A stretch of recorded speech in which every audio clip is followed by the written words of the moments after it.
Hi there, I'm Claire McDonnell Liu and this is the Family Health Lab. In today's conversation, I'm talking nutritional therapies for mental ill health with Professor Zoltan Sarnyai. Zoltan is a medically trained neuroscientist, head of the psychiatric neuroscience at James Cook University. He works with and loves the brain. Zoltan explains the epigenetic factors behind modern brain dysfunctions, why teens are most susceptible to some types of mental ill health, and talks about his current groundbreaking research into ketosis diets for mental health.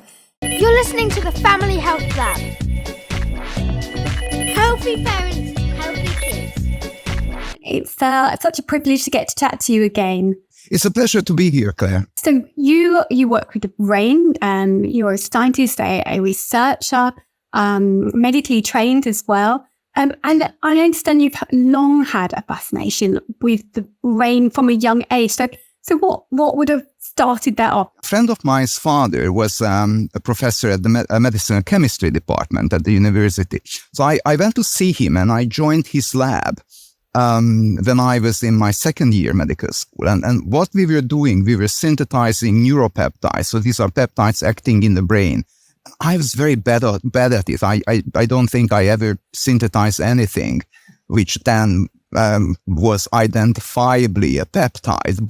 But the importance of that was that on the desk in the lab, I found a PhD thesis on the effect of neuropeptides on learning and memory, written by one of the other colleagues at the university. And I thought, wow, that's it. That's really interesting.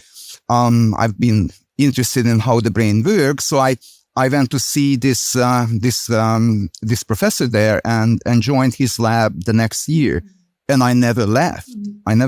It was such a fantastic experience, and I was at my psychiatry rotation in last year of medical school, and after I went home one day, my younger brother, who was 5 years younger than I am, just graduated from high school at the time. He was telling me about one of his former classmates in high school, who was showing very, very strange behaviors, locked himself into the room, closed the shutters, did not come out, did not eat, and didn't talk to mom at all. So he was asking me, so what do you think? And I said, that does not sound very good at all. And literally the very next morning, this young man was brought into the psychiatry ward I was at by the police, mom in tow, in handcuffs, because he wanted to attack mom, thinking that mom wants to kill him. So it was a full-blown psychotic episode. It was a very dramatic, full-blown psychotic episode. So he was hospitalized, and then I moved on with my training. But a year later or so, I bumped into the psychiatrist who was in charge of the ward at the time. And I asked him about this young man. And he said, yeah, unfortunately, he tragically committed suicide.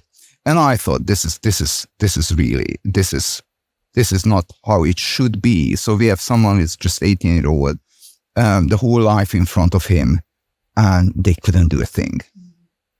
And he tragically died. So I think that really ignited my interest in complex psychiatric disorders such as schizophrenia and major depression. You must have really hit home, him being your brother's age and so young in it. Exactly. What is brain health, and why is it important to families and communities, and what do we need to know about brain health? So this brain health as such is really an emerging concept. It's really important to differentiate brain health from the absence of brain disorders. Brain health is more than that. It's not that someone is not having a mental illness or someone is not having a neurological illness. Brain health is the optimal development to its full capacity of the human brain throughout our lives, which actually starts before we are born. So it's during the early phase of development, then childhood, throughout our teens, which is a very critical period. most of the major psychiatric disorders actually emerge in our late adolescence, early 20s. And then as we go on and as we become older, brain health becomes even more important because that could assure a healthy brain aging, which is absolutely critical. So with the development of modern medicine, we can actually cure or manage disorders that used to be fatal in middle age or around that time.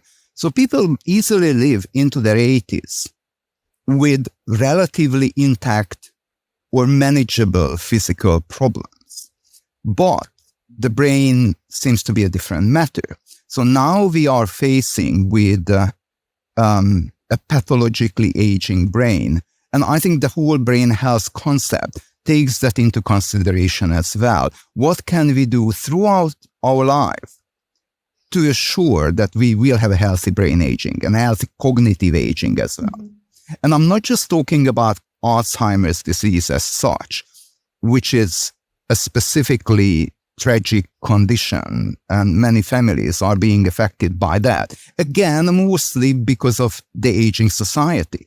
But I'm also talking about just declining cognitive functions. What can we do about that? What can we do about that much earlier in order to prevent an early decline? So I think this whole picture of optimal brain development and functioning, that encompasses the brain health concept. Very interesting point you just made that adolescence, and young adults, that's a formative time for the brain, and they're particularly vulnerable. Do you have any theories about why that's such a vulnerable time for young people? I think that's a really important question to ask and an important topic for research to understand. If you consider that most of the major psychiatric disorders tend to be developmental, and that does not necessarily mean that they are genetically determined very early on during development, but the development of brain pathways determine how the circuitry will be formed by the end of the late teens, early 20s. The last part of the brain, the last developing part of the brain, the frontal cortex, does not actually finish developing until the late 20s, especially in men. And that is really important because that makes that age group very vulnerable to environmental effects. So being teenager during adolescence, that's a very turbulent time psychologically as well. The way teenagers interact with the world and they perceive the world actually has a major impact on not only their psychological functioning, but also the underlying biology of the brain. There are lots of newly formed connections, and there is also this phenomenon of synaptic pruning. That's the disappearance of the synaptic contact between neurons during the late teens. And that's an important function. It's not a bad thing to happen.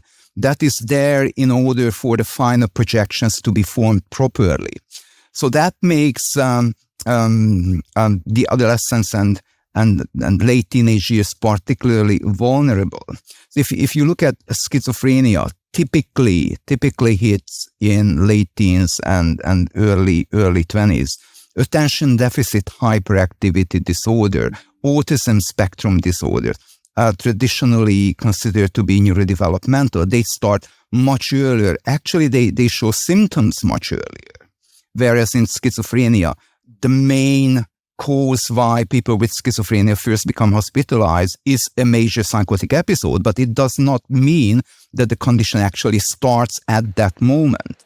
There is a developmental curve there, and then when it breaks through in the form of a major psychotic episode, but there are early behavioral, emotional, cognitive signs that are there, and there is a major effort trying to identify those early signs and differentiate it from just regular difficulties in life. Epigenetics. So I suppose this the environmental and the social aspects that our children and our young people are particularly vulnerable to, that can come into play with these symptoms. That's why we need more research to figure out what particular triggers are and how, risk-taking behaviours or substance misuse behaviours or stresses in life or nutrition can all have a role in that. So you've been involved in pharmaceutical research and then behavioural is another aspect, and then more and more nutritional therapies and treatments and interactions with the whole body system, and then that influencing the brain is coming into the field. It's quite cutting edge, and you're very, very much involved now with ketogenic diets and have been for a number of years with different models and systems, research models and trials that you've been undertaking. And now I'm going to ask you about your study, which is how I found out about your work. I'm super excited to catch up with you on how that's all going. But I'm interested to know how you got interested in ketogenic diet, because you're putting so much of you're dedicating this period of your career to ketogenic diet research. So what first interested you? Yeah, so as you said, I'm coming very much from a pharmacological background. Actually, my research mostly had been falling into the category of neuropharmacology or neuropsychopharmacology. I was in the pharmacology department in Cambridge. My major teaching at my present university is medical pharmacology. So I'm teaching students about drugs acting on the brain. And they are indeed important. And especially if you consider that before the introduction of psychoactive agents such as antipsychotics and antidepressants in the 1960s, we had absolutely nothing meaningfully help people with severe mental illness. They were locked into large mental institutions for life, and their conditions did not differ very much from a prison, which is of course terrible. And even after that, so the discovery of, let's say, antipsychotic drugs completely revolutionized the way people looked at severe psychiatric disorders such as schizophrenia.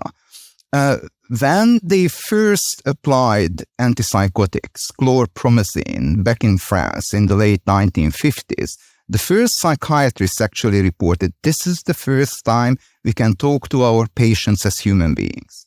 It was absolutely dramatic, and it moved the field forward significantly. And it is also shifted. It also shifted the view from a primarily psychoanalytical view into a more biological view in psychiatry. And I think that was really very important, very, very important. However, quickly after that, it became clear that these wonder drugs have a number of side effects. First of all, they induced a Parkinson's disease-like set of symptoms in people with schizophrenia. And then when researchers figured out the reasons for that and introduced the second generation antipsychotics, suddenly another set of side effects came out, and they were metabolic side effects. So people on some of the antipsychotics, they gain considerable amount of weight. They quickly develop insulin resistance, quickly develop type 2 diabetes, metabolic syndrome. People with schizophrenia and therefore on antipsychotics, they have about 20 years shorter life expectancy. And that is not necessarily because they commit suicide. Some of them do, but most of them don't, thanks to this pharmacological intervention. But they live shorter period of time because of the cardio-metabolic side effects. And when I was reading and teaching about this field, it became very obvious that there must be another way. There must be a better way. especially if you consider that these original antipsychotic drugs, they were discovered by complete serendipity. They were never, ever designed to be, treating schizophrenia. They happened to be able to control the positive symptoms, which is hallucinations, delusions. But they don't do much with the whole other spectrum of schizophrenia. And now schizophrenia is being considered as a disease of synaptic functioning and synaptic communication. So I think this whole fact that the drugs that are out there are only partially effective on some patients, and they have a large array of devastating side effects, I think that prompted many researchers to think about alternatives. And back to your question, how I ended up looking at ketogenic diet. That's really interesting. So I ended up here in Australia, building up my own research lab here, and I bumped into ketogenic diet and epilepsy. And this tells you how ignorant I was. So this field has been around for a long time, and I literally just wow, this is interesting. Of course, that has been there. In childhood epilepsy, ketogenic diet has been used effectively for many years. Actually, almost exactly 100 years ago, the first publication appeared about the efficacy of ketogenic diet in epilepsy in the 1920s. But then the anti-epileptic drugs came into the market and pushed out the dietary approach out completely. And now it's just starting coming back. So here we have a metabolic approach which actually completely circumvents the abnormal glucose metabolism. And it provides a very energetically valuable molecule, ketone bodies, beta-hydroxybutyrate and acetoacetate, that can be used by neurons to make adenosine triphosphate, ATP, which is the quintessential energy carrying molecule in the human body. Every single human cell uses ATP for its functioning. And in particular neurons. So neurons actually use a disproportionately huge amount of glucose we take. 20% of all of our energy substrate goes into the brain. And there must be a reason for that. The brain is a bioenergetically extremely expensive organ. So whatever happens to that bioenergetic process will have a dramatic impact on brain functioning. So with that, I bumped into ketogenic diet in epilepsy. We know that in humans, taking certain drugs such as Ecstasy, ketamine, PCP, angel dust. Angel dust initiates psychotic-like features in schizophrenia, actually sometimes proper schizophrenia-like psychosis. And on the basis of those human observations, animal models were developed by administering these substances to rats and mice and see abnormal behavioral and brain changes. So that's what we did. And in our animal model, we were able to replicate actually wide spectrum, almost the entire spectrum, what we consider schizophrenia-like behavior. So that's the social type behaviors. Yes, social withdrawal. So they were tend not to socialize with other mice, these mice. They showed a frontal cortical specific cognitive abnormalities like people with schizophrenia. So with this model, we put them on ketogenic diet for 3 weeks, and then we looked at their behavior, and they were almost completely normal. Actually, it was quite striking, and my PhD student who ran those experiments, we videotaped the behavior of mice in their boxes, and you can actually see the huge hyperactivity, which is one of the behavioral aspects of of this symptom in mice disappearing in the ketogenic diet fed mice altogether. And we looked into this hyperactivity, the sensory motor gating abnormality, the social behavioral abnormalities, the prefrontal cortical cognition abnormalities, and they were all normalized on ketogenic diet. So that was actually in my lab the first breakthrough in the area of schizophrenia. I of course have to tell you that there were other labs in the world looking into some other neuropsychiatric conditions with regards to ketogenic diet, and autism spectrum disorders seem to be another one around the same time. So now you've taken quite a large leap forward. You've demonstrated this in the models, and you've put together a case forward from running a study in humans, and this has been recognized and picked up by the Bazooki Brain Research Foundation. So you're working, or you're funded by them, you're supported by them. That's right. Collaboration with other teams around the world, really benefiting. And you're at the cutting edge of moving nutritional therapy for brain health and brain disorders and schizophrenia and bipolar in particular, but this will have ramifications on other mental ill health as well. So this is wonderful time really for your field for research, and you're right there in the epicenter. And so can you talk me through what it is, the study that I find so exciting, that you're in the really in the practicalities of setting this up. So how is it and what is it? Can you talk me through that? Yeah, so this is really, really interesting. First of all, I feel extremely fortunate to be part of that network, and I'll get to that point. But after the publication of our initial research in 2015, in 2017, in the same journal, Schizophrenia Research published a case report, actually a series of 3 cases by Christopher Palmer at Harvard.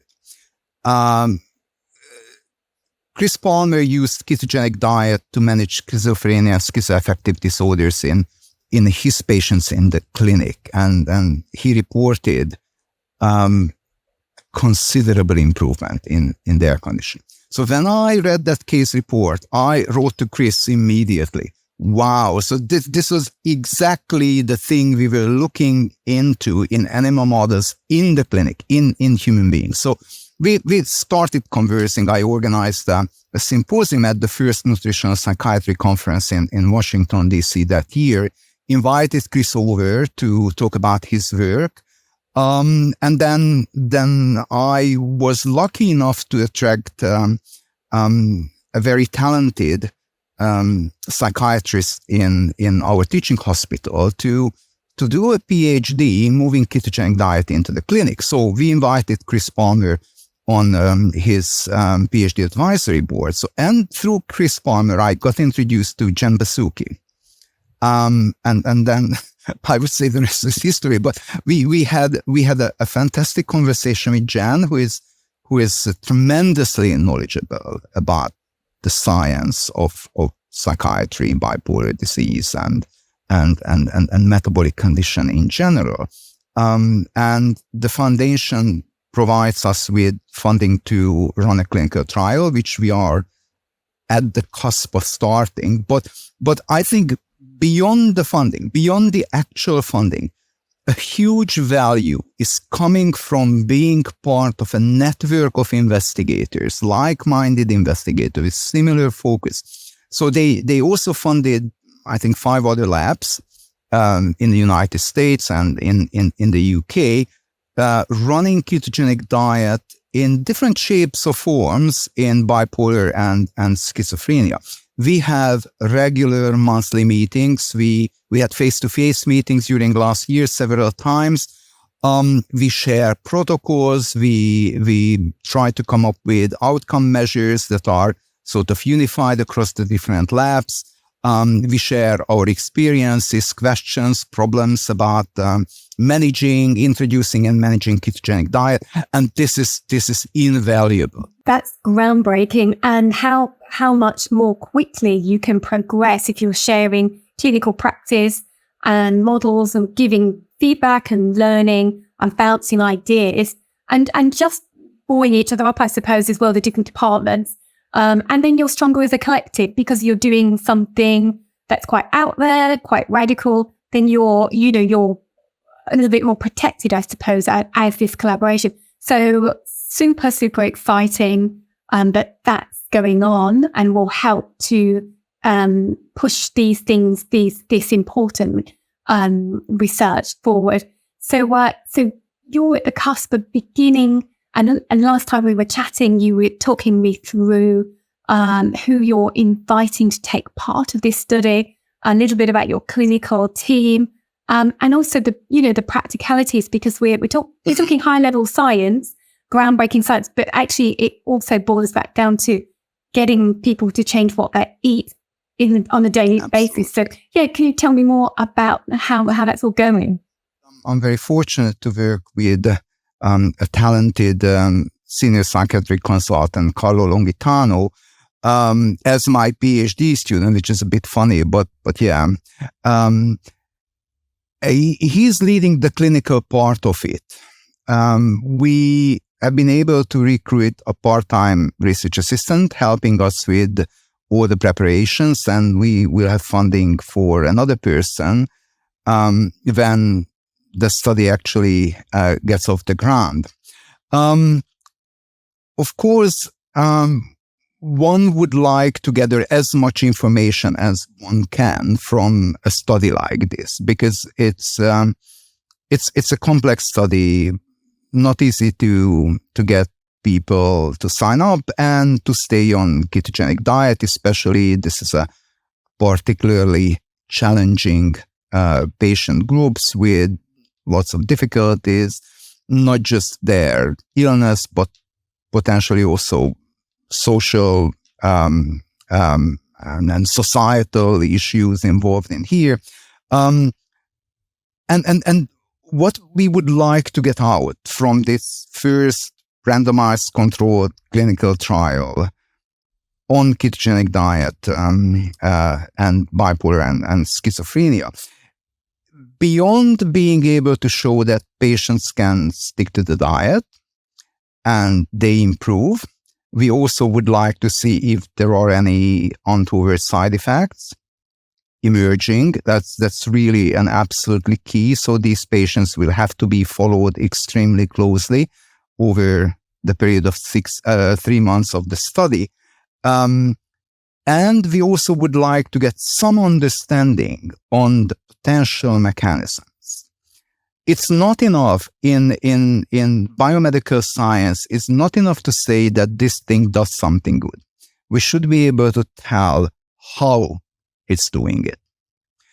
And of course, that's always the $1 million question. And I would doubt that our study on its own would answer that. But as I mentioned, the different groups involved with the Suki Foundation are taking different approaches and looking into different mechanistic outcome measures, from brain imaging to systemic metabolic changes in the body, changing autonomic nervous system and hormonal stress response. So we are trying to attack this question from many different directions, and our study is part of that. And it could be, or more likely to be, that the mechanisms that ketones work by to potentially, we hope that these trials show improvements in social and behavioural symptoms. And it could be different mechanisms that it's, you were talking that in some of your talks, you talk about gut microbiome, and that's a developing field. And then there's the energy substrates, that speak to brain cells in particular, that help the brain cells take on energy and speed up rather than dampen them like the medication does. So that potentially we're going to learn different things from the different studies, and there is an array of probably different mechanisms as well. And it is complicated. The other study that I know of was in France, and they changed a group. I can't remember the number that was in that study, that clinical trial, and they changed their diet to a ketosis diet, ketogenic diet for a period of time. But they were inpatients in a psychiatric hospital, I believe. So these people that you're going to be recruiting to your clinical trial, randomized control and trial, they live independently or live in the community. So you do not have that level of control over what the barriers are and the challenges are. So you're how many people are you hoping to recruit to the trial? We are hoping to recruit 100 individuals. Half of them. It's a dietary trial, so we are looking into the effect of ketogenic diet compared to the recommended Australian healthy diet, which is likely to be better than people would otherwise eat. So we have to have a proper control. Okay, yeah. And you're right. This is going to be a community based study. So these patients will be living at home with their families in the community. It's an outpatient study, and therefore it will be requiring very close follow-up and very close contact with them throughout the trial.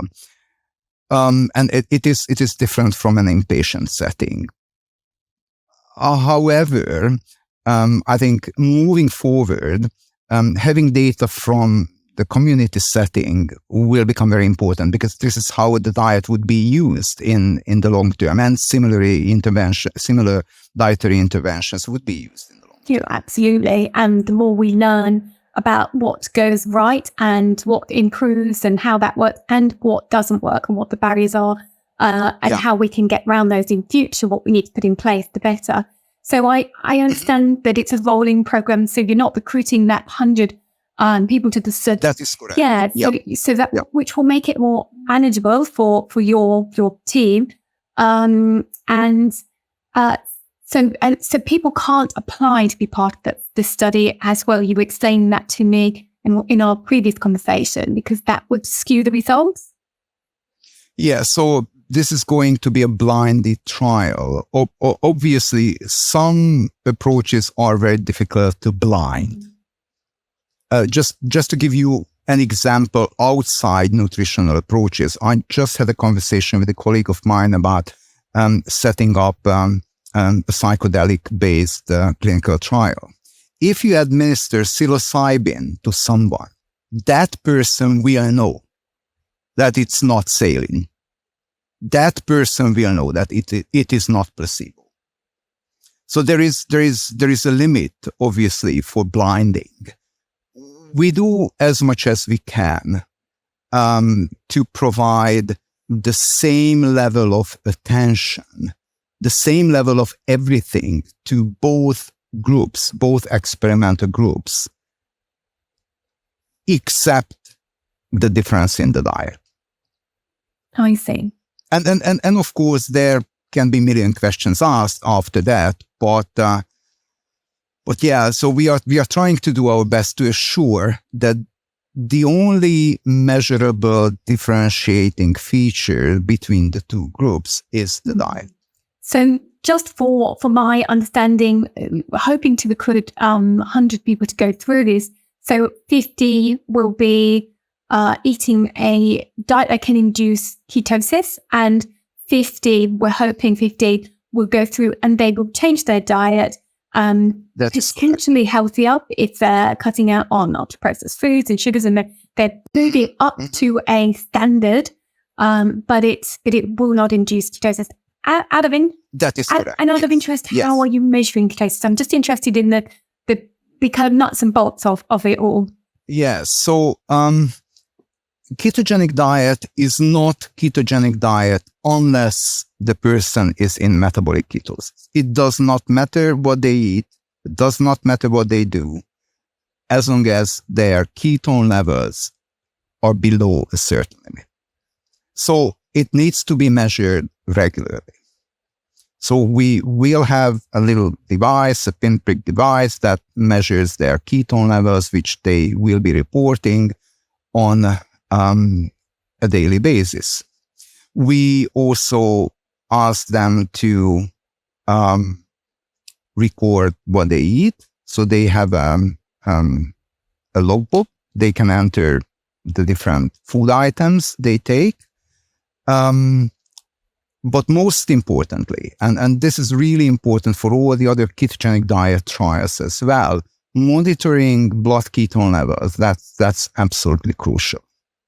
We need to know whether they are in ketosis or not. If you play the devil's advocate, one can turn around and say, oh yeah, they got better because they got a lot of attention. And we know that in psychiatric drug trials, there is a huge placebo response. So being looked after, being talked to and listened to has an effect, not surprising. And hope.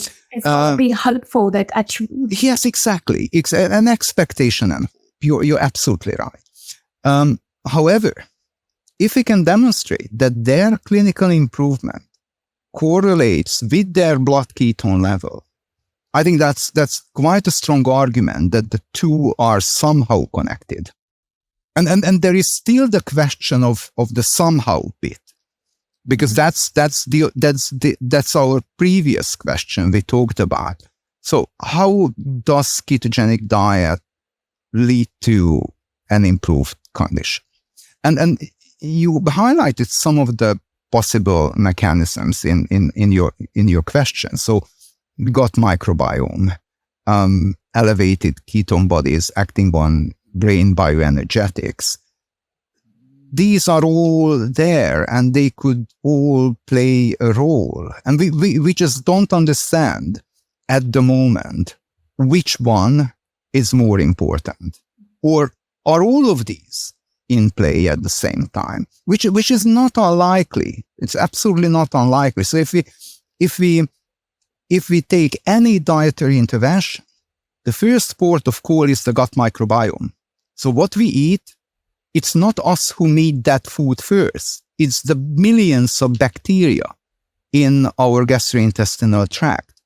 And we know that those millions of bacteria produce different metabolites. They are getting into the bloodstream, they reach the brain, and they have very considerable biological, cognitive, and emotional effect as well. There is an emerging body of evidence from preclinical research, from animal research, that is the case, and it is very, very likely that is there in humans as well. A couple of years ago, there was a very interesting paper published in which they used fecal material from people with schizophrenia, and they administered that fecal material to mice, and that induced the behavioral change, which is really interesting. And we have some preliminary results in our own lab, unpublished at the moment. So we were able to transfer some of the beneficial effects of ketogenic diet by giving fecal microbiota transfer to mice instead of the ketogenic diet. So fecal microbiome came from ketogenic diet fed mice, and we administered that to non-ketogenic diet fed animals, and we were able to sort of initiate the same kind of improvement. So that's an indication that the gut microbiome might be doing actually something. But also at the same time, once the person is in ketosis, elevated ketone bodies, they have their own effect. And on their own, they have a number of different effects. So they obviously have the functioning of the brain energy metabolism. They circumvent the whole glucose breakdown process. They provide extra energy source. Ketone bodies are more energy dense than glucose. So per unit ketone body and glucose, ketone bodies provide more ATP molecules. So these energy substrates to cells. So that is one possible mechanism. But ketone bodies, beta hydroxybutyrate in particular, is also an epigenetic modifier. So you touched upon the epigenetic processes earlier on in the conversation. So that is changing how genes are expressed, not changing the genes, of course, but the way they are expressed. And beta-hydroxybutyrate does indeed do that. And then there is a whole other set of possibilities here. We know that immune inflammatory processes are also involved in psychiatric disorders, and ketone bodies do have an effect on these fundamental inflammatory mechanisms as well. So it's not impossible that plays a role as well. We just don't understand that how it's happening in humans. And also they change certain neurotransmitters such as glutamate, which is the main excitatory neurotransmitter in the brain. There's a lot of data from the epilepsy field that ketone bodies change the activity of ion channels. So the way the neurons fire. Again, we are just at the beginning to understand how that plays into the psychiatric field. Yeah. Ketogenic diet. And then there's GABA as well, and there's ion channels in epilepsy. That's really interesting because, potentially it's a first therapy. It's the most effective therapy for some epilepsy conditions like Dravet because of those sodium vaulted ion channels. So that's interesting. And as you were explaining all of those different mechanisms that could be potentially leading to those improvements. So how are you measuring within your clinical trial? How are you going to be measuring the changes in the body, changes in the brain? What we are going to do is looking at systemic metabolic changes, looking into molecules that are involved in metabolic and immune regulation. And these molecules do get into the brain and have their effect in the brain as well. Another feature of our trial is the use of wearable devices to continuously measure and monitor the activity of the autonomic nervous system. So heart rate variability, skin temperature. And I'm very fortunate to work with a really talented engineering colleague in my university who will be contributing with his knowledge on artificial intelligence and machine learning, analyzing these very complex data sets coming out of the wearable devices. We have a jointly supervised student who is going to focus on that. So that's a really, really exciting field. And then on the more practical side of things, you have your team supporting them with the basic nutrition changes, and they're putting down their food choices and they're submitting those to you. So do you have nutritionists supporting or dietitians? Yes. I just wanted to get there. It's an absolutely crucial point. We have a fantastic dietitian as a part of our team. She has, I think, 15 years of experience with ketogenic diet in the epilepsy field, but more and more outside the epilepsy field as well. Colleagues in the hospital here are also interested in ketogenic diet in some gastrointestinal conditions as well as some neurological conditions, and our dietitian has been involved in that. So we are extremely fortunate to have her. She has been helping us coming up with the dietary guidelines for the trial, putting menus together, which are going to be really, really important. And what type of food are they going to be eating? Is anything restricted in terms of dairy or gluten? And gluten obviously being quite high carb. It is really important to establish a healthy form of ketogenic diet. So it's high in healthy fat and of course very low in carbohydrate. So the menus are put together keeping that in mind. Having a lot of fat in the diet is not necessarily a bad thing, and especially people in the area of ketogenic diet, in and outside psychiatry, I think they really understand that the improvement they see in the systemic metabolism of these individuals seem to be quite counterintuitive taking into considerations decades of teaching about the bad things fat does to your body. It doesn't seem to be the case. But the key feature here is the very low carbohydrate intake, which makes a big difference here. Key is to change their pasta, their rice, their cereals, and to find them individually, I assume, foods that they're going to be able to stick with for the 12-week period, I believe. Yes, exactly. Yeah. And then fat is a really still, and I think it will be for a long time, dietary fat will be a controversial subject. But low carb, reducing, restricting your carbohydrates is the way to get into nutritional ketosis. And then there's what is interesting to me, another point that's really interesting to me about your study is you nutritionally dense foods. So that sounds like a bit of a nutrition world way of saying, whole foods, foods that are good for you, that natural ingredients. So there's potential benefits to that as well. I think one aspect that I'm really fascinated in is how the non-ketosis group do in terms of any improvements. Like you said, some potentially because they're involved with a treatment, but also we have had really good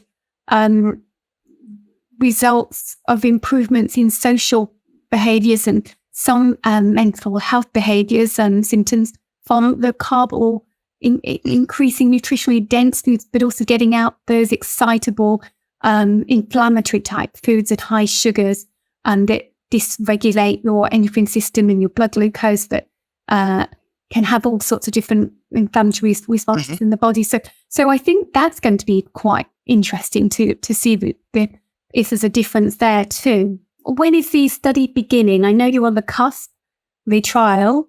I would think in the next couple of months, we should be able to start recruiting. Wonderful. And how do we keep up to date, or how will we find out, when the findings are studied, where will they be published? So we'll have a dedicated website for the study, which provides information for potentially interested participants and resources and all that.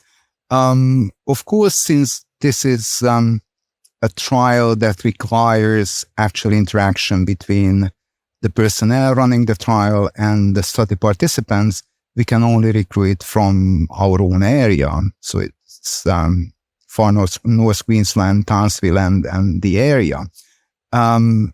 In the first place. And later on, it would be really interesting and exciting to see how this can be extended to sort of the telepsychiatry field and whether it is possible to manage individuals being part of a study long distance. And there are actually examples for that. So one of the groups in our Ketogenic Diet Trial Network has an approach like that, and it seems to be working, and it would be particularly advantageous in countries like Australia, where we have very large distances and low population density. Therefore, it would take you to see a psychiatrist, 5 hours car travel, or you would have to take a plane to get there. So whatever is not requiring face-to-face interaction would become extremely important further down the line.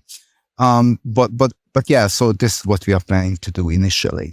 And this is a great foundation, and I'm sure lots of really important information will come from this, and perhaps more questions, and then maybe the next generation of research will be built on this. So exciting times. As a person with an interest in keto diets, I'm very interested, so I'll be following. And as I've also had family members and friends with different mental health diagnoses, including schizophrenia and bipolar.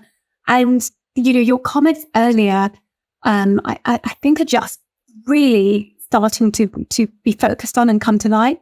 That mental health pharmaceuticals, the drugs that have a place and are very much needed, are also significantly part of the reason they're damaging people's health. That 20 years, 2 decades of people's a life expectancy. They'll die 20 years earlier on average, and they will be in poor health. They will have a lower quality of life. So, I thank you for this pioneering work. It was my absolute pleasure, Claire. Thank you very much for the opportunity. Thank you. Thank you for watching. If you like this video, please make sure to subscribe. This really helps us to be able to create more content.